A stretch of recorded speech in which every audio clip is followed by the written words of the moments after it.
Thank you all for being here today. I want to begin by asking you a question. And I'm going to let you think on that question. Actually, where I come from, we would say stew on that for a little while. When did you choose to have blue eyes? When did you choose to have brown eyes? To have fat feet or narrow, skinny feet? When did you choose to have little bitty hands or big hands? When did you choose the country that you would be born into, or your nationality or your race? When did you choose those things? When did you choose the things that make you uniquely you? Now think about that question for a little bit, stew on it for a little while, and I'll come back to it here in a little bit. I'm sure you've already picked up on the fact that I have just a little bitty, tiny, teeny trace of a Southern accent left. Unless, of course, I talk to my family, and then I sound just like this, honey. I grew up in southeastern Tennessee in a small-ish town, not quite as small as the towns that some of the folks talked about this morning. But I grew up in a great family, a family that they were wonderful people. I always knew my family loved me. There was never any doubt about that. I was the youngest of 4 children. My sister was 15, my 2 brothers were 18 and 21 when I was born. I'm pretty sure that I was an oops. Pretty sure. Nobody ever confessed to that, but I'm pretty sure. My family, I always knew my family loved me. If you don't take away anything else I say today, I want you to remember that. I always knew my family loved me. My parents were people of deep character and strong integrity. They were honest. They were hardworking. They were great, great people. They were also people of a deep faith. In fact, my daddy used to say, if the church doors are open, we're going to be there. And we were. Every Sunday morning for Sunday school, Sunday worship, Baptist Training Union on Sunday night, Wednesday night prayer meeting, revivals. What else? Everything. Every event that the church work days. We had to go to every single church work day. If the doors of the church were open, we were there. Now, I don't remember my family telling me that there was something wrong with me or that I was different. I don't remember that at all. I do, however, remember countless sermons that I heard from the pulpit about certain people being an abomination or evil, or they were going to spend eternity in hell. I heard a lot of those kinds of sermons growing up in the Southern Baptist Church. I guess the closest my family ever came to judging me in any way were probably some of those massive arguments that I had with my mama over her wanting me to wear those lacy, frilly, dressy thingies with slips and all that other stuff. And I wanted to wear overalls and flannel shirts and hiking boots. We had some pretty big knockdown dragouts over that. I went to more than one wedding in a dress and hiking boots, I'll tell you that.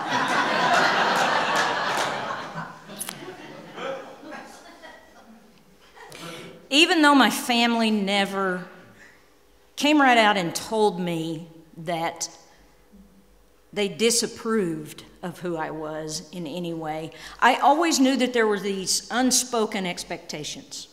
I was supposed to behave a certain way. I was supposed to dress a certain way. I was supposed to talk a certain way. I was supposed to look a certain way. I was supposed to love a certain way. I always knew that. I always knew it. Even though they didn't say it, I knew it. You know, I think we all have times in our life that are sort of like marker times for us. Times when something just kind of clicks in your mind, you know, and you realize something. Or you all of a sudden absorb all the teaching that you've been taught your whole life, and you, almost like a light bulb goes off in your head. For me, that was 4th grade. 4th grade was a big, big year for me. It was a year of a lot of firsts in my life. It was the year that my mom told me I could no longer be a skin in Shirts and Skins football. Seriously, think about that. Devastated. I was devastated. I was the best skin on the team. In my fourth grade classroom, in the back of the room, there were these closets. And they were coat closets. And you opened the doors, and this was a long time ago for you younger folks. You opened the doors, and you walked inside those closets, and you hung your coats on the hooks. And your book bags. We didn't have anything like backpacks back then. We had book bags. Mine had a cowboy on it, my book bag. I remember my fourth grade book bag. When the teacher would leave the room, the boys and girls would sneak into those closets and, they would kiss. Those coat closets turned into the makeout room when the teacher went out of the class. And there was this one boy in the fourth grade. His name was Randy. He was the stud of fourth grade. Every girl in fourth grade wanted Randy to invite her into the closet to kiss. It was a big deal. You don't seem to appreciate how big of a deal that was. It was a really big deal. Every little girl except me. I wanted Gloria to ask me to go into the closet. She had this curly brown hair and these green eyes and this voice that would just melt butter. I can see her right now in my mind. She never asked me, but that's who I wanted to go in the closet with. That year was definitely a year of first for me. That was the first time I ever truly understood what shame and guilt felt like, because I wanted to kiss Gloria. That was the first time I ever felt really different from all the other little girls. That was the first time that I felt like there was something wrong with me because I wasn't the same. I didn't want to kiss Randy. There was something wrong with me. That was the first time that all those sermons became real to me, when I finally understood what an abomination was and what it meant to be evil. That's when I began to believe, I first believed that was me. That was also the year, 2 weeks after my 10th birthday, my oldest brother, Jerry, he was my hero. He was a biology teacher, basketball coach. He was like the coolest guy on earth. Carried around 2 guinea pigs in his pockets with their little heads hanging out. He was the coolest guy on earth. 2 weeks after my 10th birthday, Jerry was killed in a car accident. I remember that night like it was yesterday.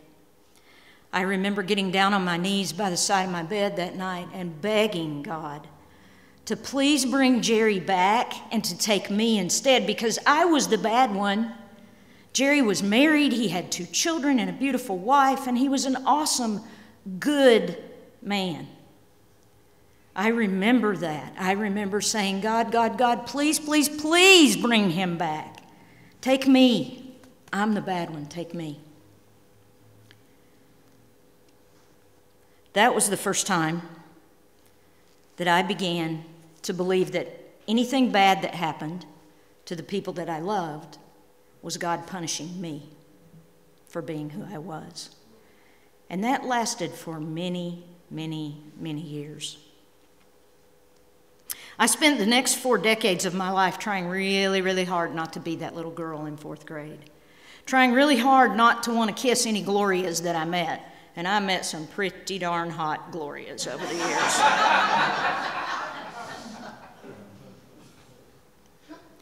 I think I almost wore out the carpet by the side of my bed during high school and college on my knees, praying for God to fix me and to change me and to make me the same, to make me fit, to make me not be different. I had a girlfriend when I was in the later years of high school, and the guilt and the shame and all those other feelings just intensified a millionfold because it was a secret relationship. We met at church, of course. It was secret. No one knew. We were best friends. And it was when I was in my second year of college that I decided that I couldn't do that anymore, that it was wrong. All the things I had been taught, all the things that I had been brought up to believe dictated that I was going to burn in hell for all eternity if I did not end that relationship. So I ended it. And then I set about to fix myself, because obviously God wasn't listening to me. He had not snapped his fingers and made me straight. So I set about to change myself. I forced myself to do all the right things. I dated guys. No offense, gentlemen, but I pretended to like it.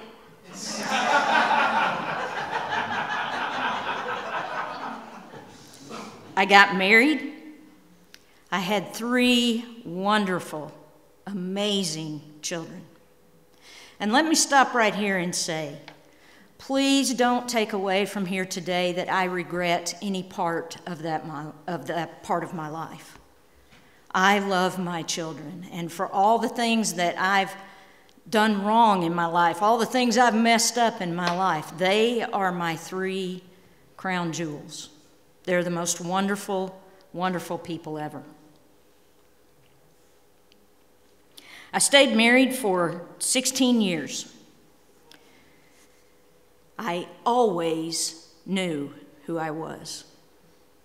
I always knew. I tried so hard to push that down and make myself not be that, and I always knew. I always knew. A lot of times people say to me now, well, of course you got divorced. Duh, look at you. I didn't get divorced because of my sexuality. That had nothing to do with it, really. I got divorced because I was in an abusive relationship, and a relationship that was, the anger in that was eventually directed toward my children. That's why I got divorced. I'm not sure. People ask me quite often, would I still be pretending? Would I still be living that lie had my marriage not been abusive? And my answer to that is, I don't really know. I think perhaps I would have eventually died from trying to not be who I was, but it was the abuse that ended my marriage, not my sexuality. After my divorce, I threw myself into raising my children. I was the best mom on the planet.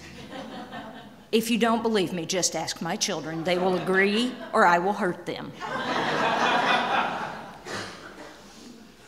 I was at every concert, every ball game.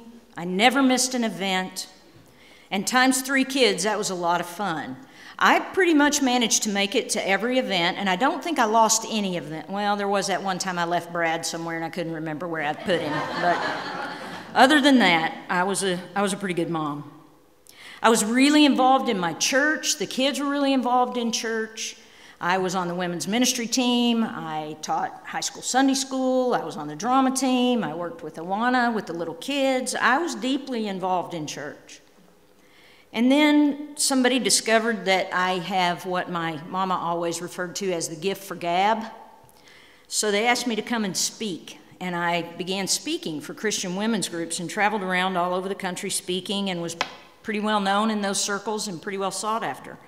Because you see, in my mind, if I was the perfect soccer mom, if I was the perfect music mom, if I was the mom who always listened to my children, if I was the mom who was there for every event, if I was a leader in the church, if I was a Christian speaker, well, there's no way I could be all those things and be gay, right?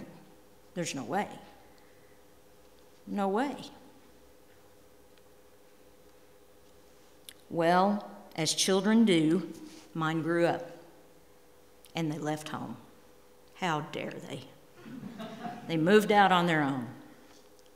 For the first time in my life, I didn't have anyone to take care of. No elderly parents, no kids, no one in my house except my 2 dogs. Just me. I didn't have anybody to focus on except myself. I didn't have anyone to provide for except me. No one. I woke up one morning and I looked in the mirror and I knew I couldn't do it anymore. I knew that I couldn't pretend anymore. I knew that I couldn't go on like I was. Now, I'd like to tell you that I had this beautiful and wonderful experience of coming out right then, but that's not what happened to me. I decided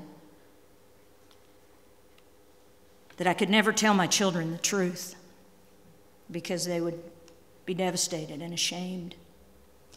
I decided that my extended family could never know. I decided that the people in my church would be so terribly wounded. I decided that all those speaking events, all those thousands of women that I'd stood up on a stage and talked to, all those women who looked up to me as this strong Christian woman, I decided that I could never change that legacy to one of someone that they might think less of. So in 2011, I decided that my only option was to die. That dying would be better for my family, that dying would be better for my children, that I was going to protect them from the shame and the embarrassment of having a gay mom. I started planning.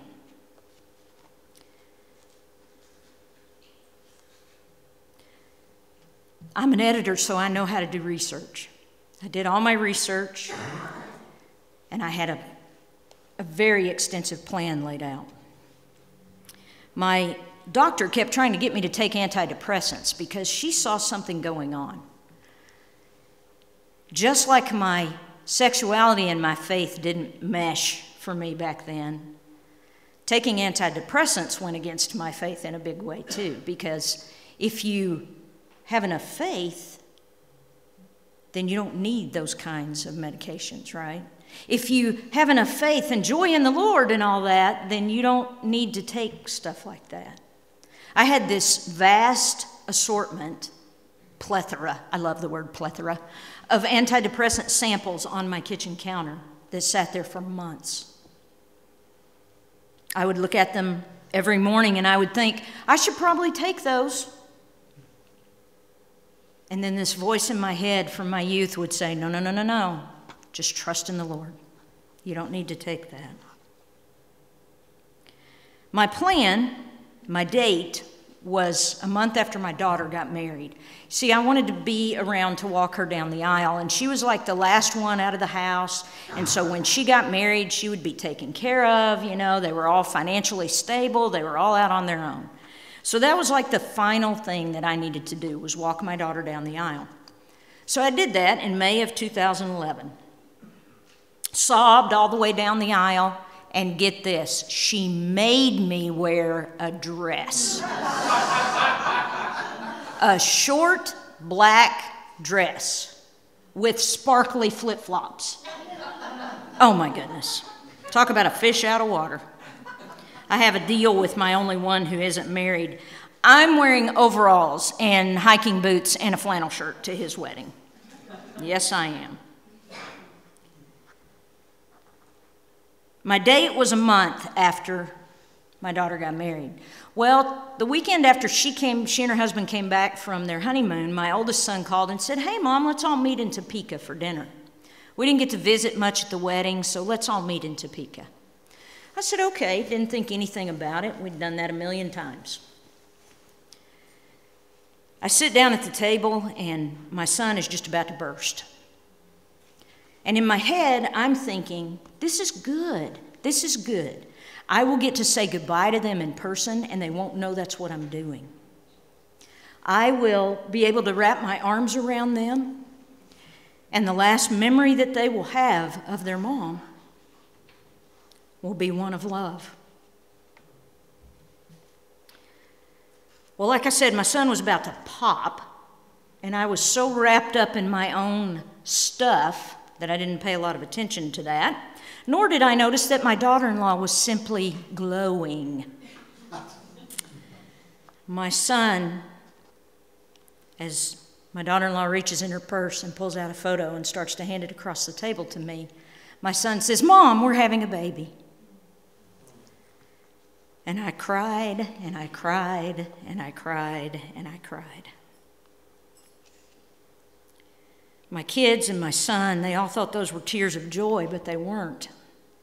I remember the drive home from Topeka that night, about an hour-long drive, and I remember being so angry with my son. I was not excited that he was going to become a dad for the first time. I was not thrilled or overjoyed that I was going to be a grandma. I was so angry, because they'd wrecked my plans. Because in my totally rational state of mind, I decided I could never do that to my son while they were waiting for a baby, like you could ever do that to your children anytime, and it'd be okay. So I decided I had to wait until the baby was born. So I spent the next 5 months making videos for her, for every birthday, Christmases. I even made some Halloween videos for her because her daddy loves Halloween. Her wedding day, graduations, first date.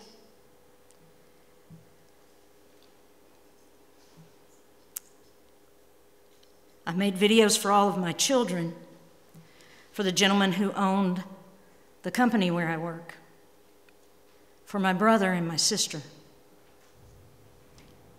And I waited. She was born on a Wednesday. And due to some things that I had going on at work that day, I couldn't go see her till the next day. They lived in Manhattan, Kansas at the time. So I drove to Manhattan. A friend actually drove me, and my son Brad went with me, and I cried all the way there.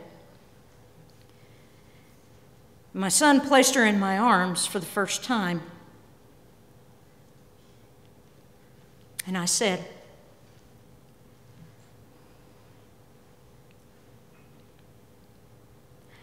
"Baby girl, I'm so sorry that I'm not going to be here to watch you grow up. You deserve so much better than me. I've left some things for your mom and dad to find for you. And you're going to hear some really bad things about me. But please don't believe it. Please know that I love you. I'm so very sorry." I kissed that perfect little angel on her head. I hugged my son and my daughter-in-law, and I said goodbye.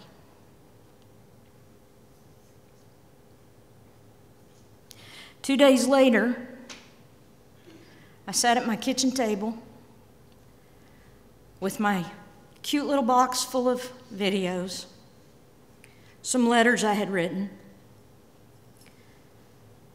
pills in my hand. I had done all my research, remember? So I knew what I needed to take so that I wouldn't get sick and I wouldn't wake up and it would all just be easy. I cooked biscuits and gravy and eggs and bacon for me and my dogs that morning. And we sat in the living room floor and we had a picnic.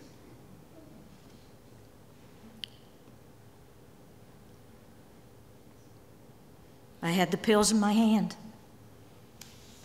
10 minutes, and I would have been gone. 10 minutes, and I would have been gone. 10 minutes, I kept telling myself that. 10 minutes, it's only going to take 10 minutes. 10 minutes, and it will be over. 10 minutes, it will be done. I texted all 3 of my children, and I said, "Today is a wonderful day. I love you. Don't ever forget that." As my children often do, none of them answered me. Not like it was a big day or anything. But my phone did ring.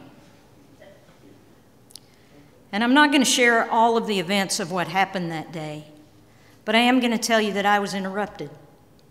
That something happened that day that had never happened before and never happened since.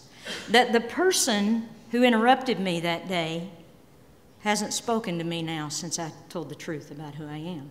Ironic, isn't it, that the person who saved my life that day later decided that my life wasn't worth saving. Very ironic.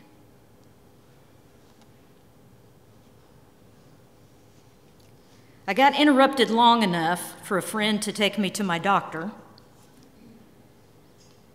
And my doctor said, "You're taking the pills, whether you want to or not. If I have to throw them down your throat, you're going to take them."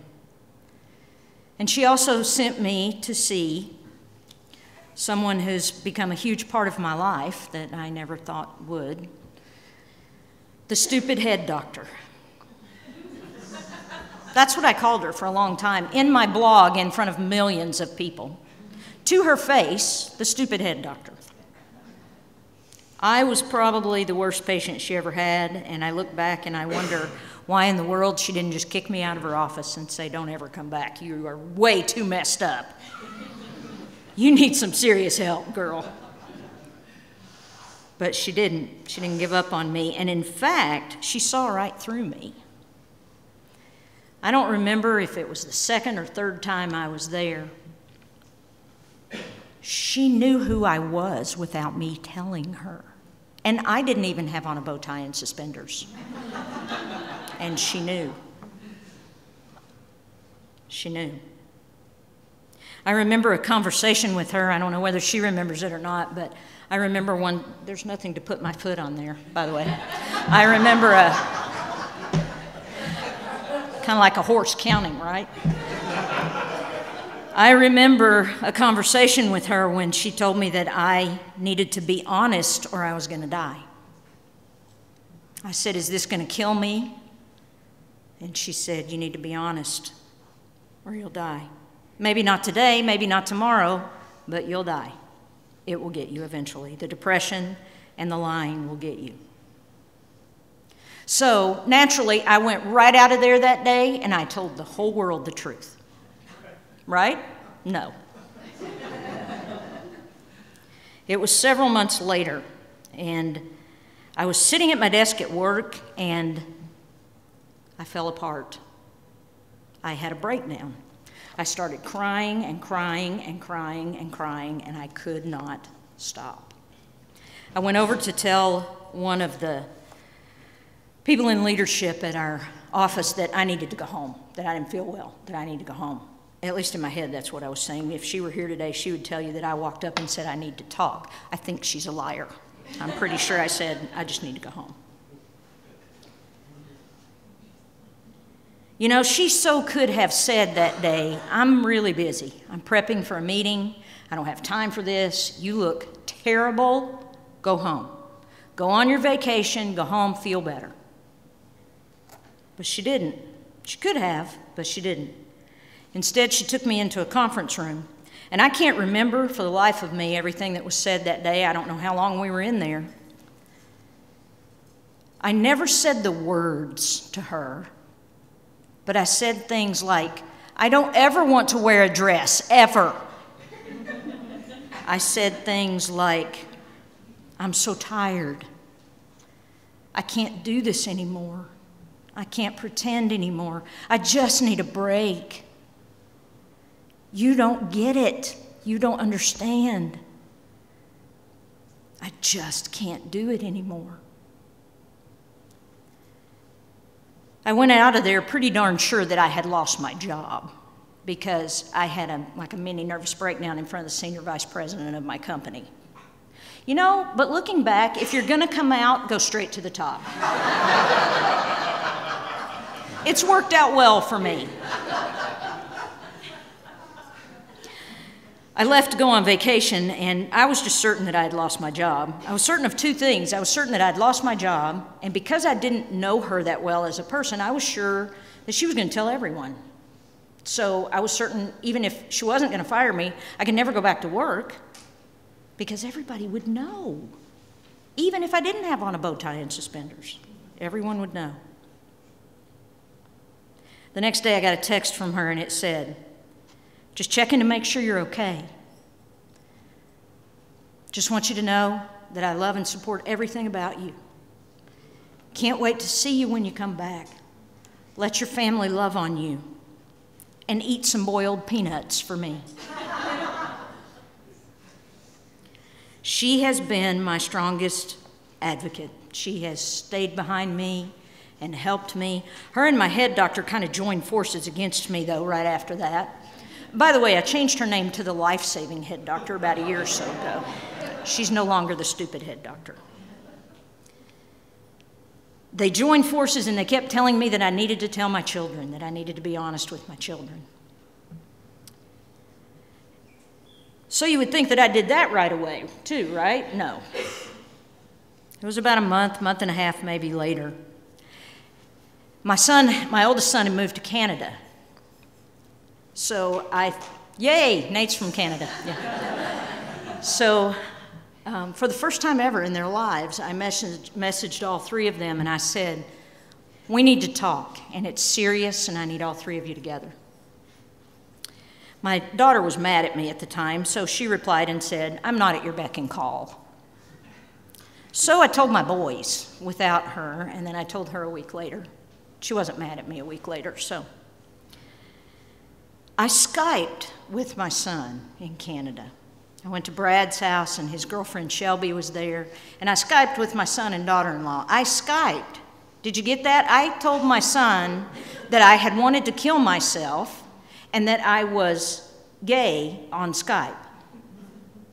I'm the mom of the year for sure.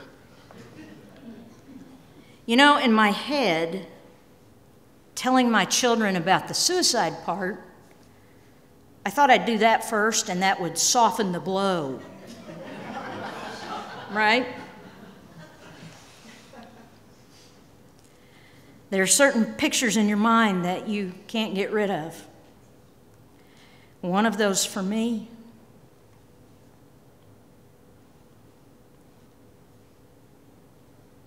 was my son's.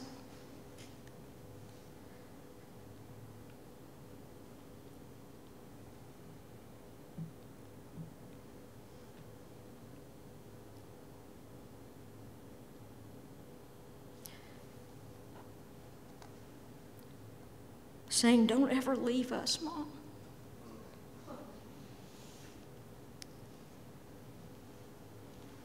My son saying, well, heck, Mom, we've known that forever.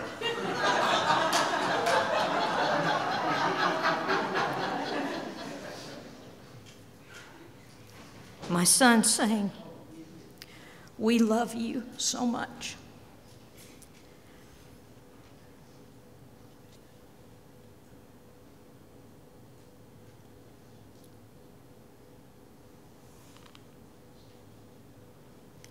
My son Brad told me not too long ago, he said, Mom, every once in a while I think of what my life would be if you'd carried out that plan.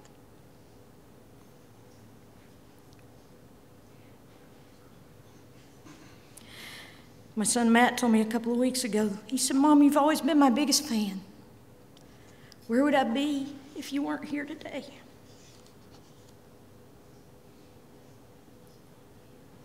The next weekend, I drove to my daughter's, and I told my daughter and my son-in-law. My son-in-law's a pastor, by the way.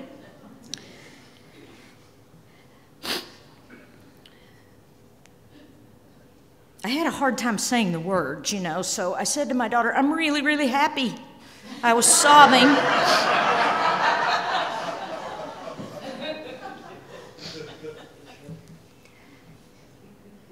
And she kept saying, Mom, just say it. And I said, I can't. And she got up from the couch and she knelt down in front of me. She put her arms around me and she said, it's okay, Mom.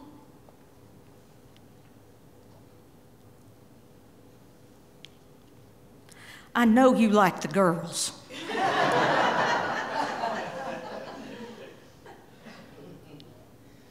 Earlier this morning, Dr. Chris was talking about unconditional love.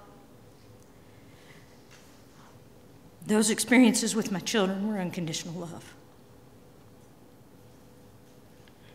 A little while later, I told some folks at work, told my extended family, and I'd like to tell you that everyone in my family just was like, all gung-ho and loved me so much. And, oh, yeah, it's great. It's awesome. We have a gay sister.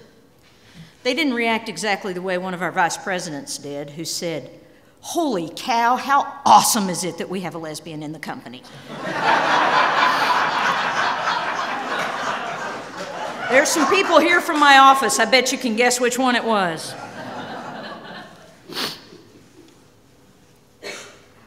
My brother is 72 years old, and he has not spoken to me since then, and I don't think he ever will again.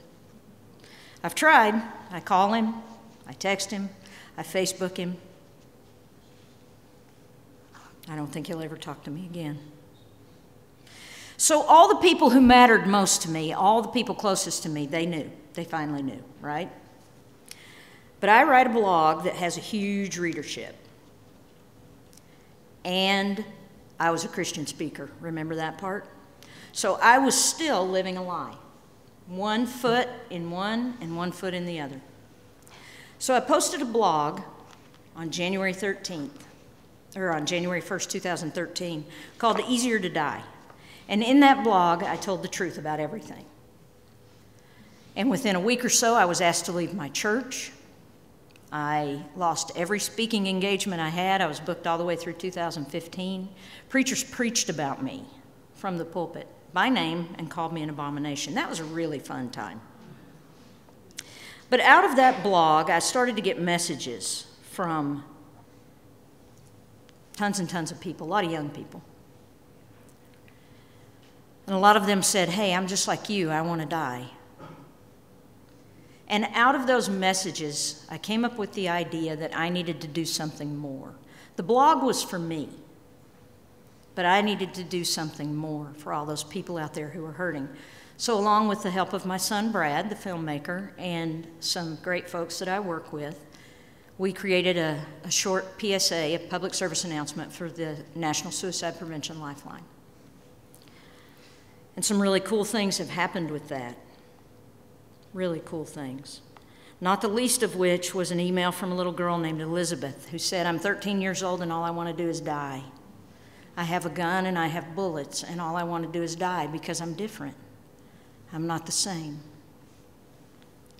Elizabeth is alive today. She's alive today. Remember that question I asked you at the beginning? When did you choose? Remember that? I just came back from 2 weeks in Canada with, I can't see the wall, spending 2 weeks there with my 2 beautiful granddaughters and my son and daughter-in-law. Aren't they gorgeous? They're just beautiful. Coraline is the one on the right, and Amelie is the one on the left. Okay, whatever. Coraline is the blonde, older one, and Amelie is the frown. Oh, is she smiling in that picture? She's the one with dark hair. They've been different since the day they were born. Coraline didn't choose to have blonde hair, and Amelie chose to have black. Coraline has the fattest, flattest feet you've ever seen, and Amelie's are long and narrow. Coraline was born in the United States, and Amelie was born in Canada. Amelie screams all the time, and Coraline didn't cry much as a baby. They are very different. They have been different from the time they were born. They didn't choose their eye color, they didn't choose their stature, they didn't choose any of those characteristics about themselves. None. Nor will they choose their sexuality. It's already there. As they grow, whether they come to understand that they are gay or lesbian or bisexual or transgender or anywhere else on the spectrum, it doesn't matter. They didn't choose that. They didn't choose that. What my granddaughters will be able to choose, however, is whether or not They're kind, compassionate, brave, loyal, faithful. They can choose all of those things. They can choose to make a difference in this world. I can choose to make a difference, and every single one of you can choose to make a difference as well.